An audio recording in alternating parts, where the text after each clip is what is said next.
At a backyard barbecue last summer, somewhere in suburban Ohio, 8 people stood around a grill, all of them between 43 and 47 years old. 2 teachers, an electrician, a hospital administrator, a sales manager, a small business owner, a project manager, and a guy who has been between opportunities twice in the last 5 years. They talked about everything: kids, the new neighbors, a truck one of them just bought, the playoffs. Not one of them mentioned the number. The number none of them said out loud is their retirement savings. And here is the thing. Every single one of them was privately wondering the same question: am I behind? Some of them are. Some of them are doing far better than they think. And almost all of them are comparing themselves to a number that does not exist.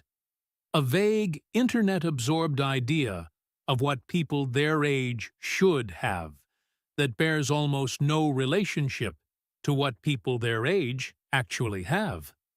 In this video, I am going to show you the real numbers, what the average 45-year-old American actually has saved in 2026, and more importantly, why the average is one of the most misleading numbers in personal finance. By the end, you will know exactly where you stand. Not against a myth, against reality. And if you discover you are behind, stay until the end. Because the last section is specifically about what the math says you can still do at 45. It is significantly more than most people believe. Let's start with the number everyone gets wrong. And the reason they get it wrong. If you search average retirement savings at 45, you will find numbers ranging from $90,000 to $300,000, depending on the source, the year, and what exactly is being counted. The spread alone tells you something is off. Here is what is actually happening. There are 2 completely different numbers, and most articles quietly mix them.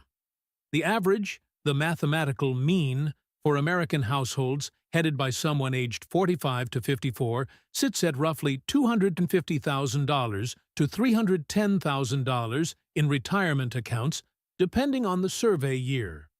That number sounds intimidating. It is also almost meaningless, because the average is dragged upward by a small number of very large accounts. One household with $4 million in the sample pulls up hundreds of households with $20,000. The average describes a statistical blend that almost nobody actually is. The median, the middle household, the one where half have more and half have less, tells the real story. For households aged 45 to 54, the median retirement savings sits at approximately $115,000. And if you look at all 45-year-olds rather than households, including the roughly 1 in 4 with no retirement account at all, the middle American at 45 has well under $100,000 saved. Read that again. The middle 45-year-old American has less than $100,000 in retirement savings, not $250,000, not the $500,000 that the loudest voices on the internet treat as a minimum. So if you are 45 with $80,000 saved and you feel like a failure, you are not behind your generation. You are standing almost exactly in the middle of it. Now let's go deeper than the median, because the distribution is where you actually find yourself.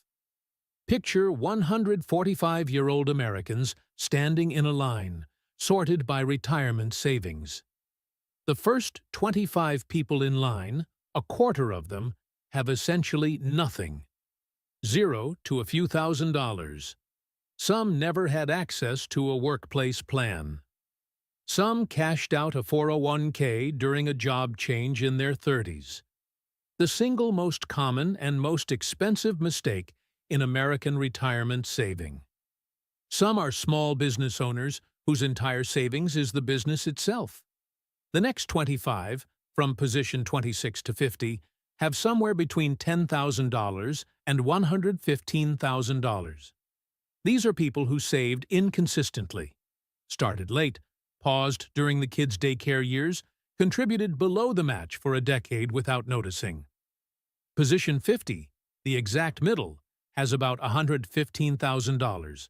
Half the country's 45-year-olds are behind this person. From position 51 to 75, savings run from $115,000 up to roughly $290,000. These are the consistent contributors, people who got the employer match every year, never cashed out, and let 2 decades of compounding do quiet work. From 76 to 90, $290,000 up to about $600,000. These are the people who contributed seriously, 10% or more of income, through most of their career, or high earners who started in their 20s. And the last 10 people in line hold from $600,000 up into the millions. This top 10% is what drags the average up to $250,000 plus, and quietly distorts what everyone else believes is normal. Here is the question that matters more than any number I just gave you. Which comparison are you actually making when you ask, "Am I behind?" Because most people are not comparing themselves to position 50. They are comparing themselves to position 85.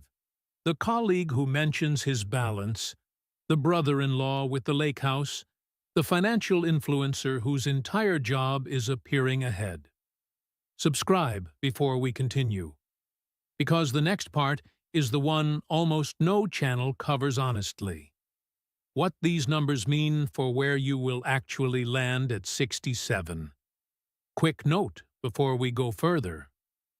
I am not a financial advisor, and everything on this channel comes from my own research and analysis, not professional credentials. The statistics in this video are drawn from publicly available survey data and are approximations that vary by source and year. Your situation is unique. Before making any financial decisions, please consult a qualified financial advisor who knows your complete picture. Now, let's continue. Here is the part that changes how you read every number from the first half, where each position in that line actually lands at retirement. Take the median person, $115,000 at 45. Suppose they keep contributing $500 per month, roughly what a median household putting away 8% of income manages, and earn 7% average annual returns. By 67, that $115,000 plus those contributions grows to approximately $830,000. The middle person in line, the one the internet calls hopelessly behind, retires with over $750,000. Add roughly $2,400 per month of Social Security, and that supports a retirement income near $5,800 per month. Not luxury. Genuinely comfortable in most of the country. Now take someone at position 30, $40,000 saved at 45, feeling like the race is over. Same $500 per month, same 7%. At 67, approximately $560,000, combined with Social Security, about $4,700 per month of retirement income. The race was not over. It had barely reached half-time. And here is the projection nobody runs. The person at 45 with zero. If they start now, $700 per month, which is aggressive but achievable for many dual-income households once the daycare years end, they reach roughly $420,000 by 67, from nothing, starting at 45. The pattern in all three projections is the same, and it is the entire point of this section. At 45, your future balance is determined more by what you do in the next 22 years than by what you did in the last 22. The contributions still to come, plus compounding, outweigh the starting balance for the majority of people watching this. This is mathematically why 45 is the most consequential financial age in American life. It is late enough that the regret feels real. It is early enough that the math still works. The window where both of those things are true at the same time is exactly now. So what separates positions 75 plus from everyone else? When you look at the data, it is not income nearly as much as people assume. Three behaviors show up over and over. First, they never interrupted compounding. They did not cash out a 401k during a job change. This one behavior, just rolling over instead of cashing out, separates more savers from non-savers than any investment choice ever made. A $30,000 cash out at 35 is not $30,000.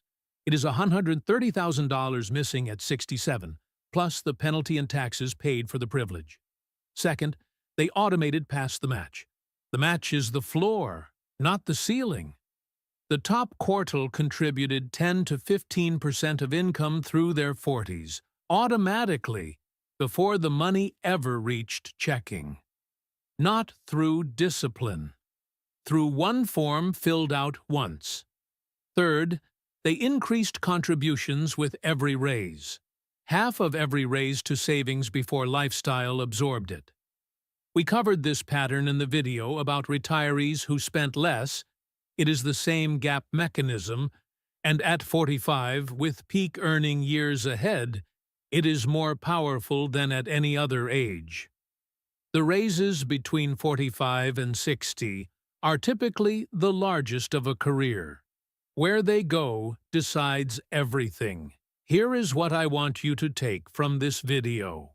The 8 people at that barbecue were all asking, "Am I behind?" And it was the wrong question. Behind whom? The average that a few millionaires distort upward? The colleague performing wealth on a leased truck? A round number absorbed from an article written to alarm you into clicking? The right question is not, "Am I behind?" It is, "Does my current monthly contribution, compounded for the next 22 years, land where I need it to land?" That question has an exact, calculable answer. The anxiety lives entirely in the vagueness. The moment you run the number, the fear gets replaced by either reassurance or a to-do list. Both are better than dread. Half the people at that barbecue would discover they are closer than they feared. 2 of them would discover a real gap with a real solution and 22 years to execute it. All 8 of them would sleep better than they do now. And not one of them has ever spent the 40 minutes it takes to find out. So here is the 40 minutes, this week. Step 1, find your real total. Every old 401k, every IRA, every account from every previous employer. Most people at 45 have at least one forgotten account. Write down one number. Step 2, run the projection. Current total plus your actual monthly contribution at 7% for the years until 67. Any compound interest calculator does this in 2 minutes. Write down the result. Step 3. Compare it to your enough. 25 times the annual spending your retirement actually requires, minus what Social Security covers. We did a full video on defining that number. It is linked in the description, and it is the other half of this calculation. If the projection meets the target, you now own a fact that replaces years of quiet dread. If it falls short, you have a gap measured in dollars per month, with 22 years to close it. And you have the 3 behaviors of the top quartile as the playbook. Tell me in the comments, honestly, before this video, did you actually know your total number across every account? Or has it been a vague guess for years? I read every single comment. Subscribe! Because next week we are covering the 13 signs someone is secretly wealthy. And after today's video about what people actually have versus what they display, you will recognize every single one of them.